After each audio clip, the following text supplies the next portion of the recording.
आता ह्याला काय बोलतात तुम्ही लोक मला नक्की कमेंट करून सांगा, कारण की आमच्या इकडे जे बोलतात ते मी तुम्हाला नंतर आमच्या इकडे काय चहा नाश्ता केला आणि आम्ही लोक निघालेलो मठात. रिक्षा वगैरे पकडली आणि रिक्षा तुम्ही बघू शकता सगळ्या पोरी ही प्रॉब्लेम फेस करतात. त्यानंतर ट्रेन पकडली आणि कर्जत ट्रेनला एवढी जास्त गर्दी होती ना, माझ्या दीदीला बसायला भेटलेलं तर मी तिच्या मांडीवरती बसून गेलेली. आणि नंतर कर्जतवरून आम्ही पळसधरीसाठी ट्रेन चेंज केली, ती एकदम खाली होती आणि व्ह्यू पण लय भारी होता. मग फायनली आम्ही पळसधरीला पोचलो आणि चालत चालत चाललेलो, कारण की वॉकिंग डिस्टन्सवर होतं. आणि तिकडे गेल्यावर मस्त आम्ही टिक्का बिक्का लावलेला आणि ह्या काकीसुद्धा आमचा फ्रेंड झालेला.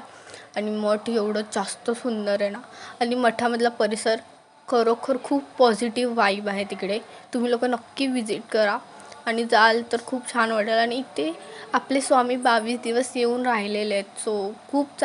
खूप जास्त चांगली जागा आहे, तुम्ही नक्की व्हिजिट करा नक्की. आणि खूप जास्त तिथे जाऊन मस्त वाटलं. मग आम्ही तिकडनं निघालेलो घरी येण्यासाठी. चालत चालत आम्ही परत निघाले आणि घरी आलो तर आमच्या वहिनीसाठी बनवलेल्या मिरच्या आणि ते एवढं जास्त तिखट झालेलं आणि मग मंचुरियन खाल्ला.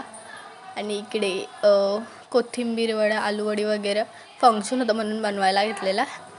आणि इकडे माझी बहीण आमच्या दोघींची मस्ती चाललेली इकडे तुम्ही बघू शकता. बाकी आजच्या दिवसात एवढंच केलं. आजच्या मिनी व्लॉगसाठी एवढंच. Tata bye bye.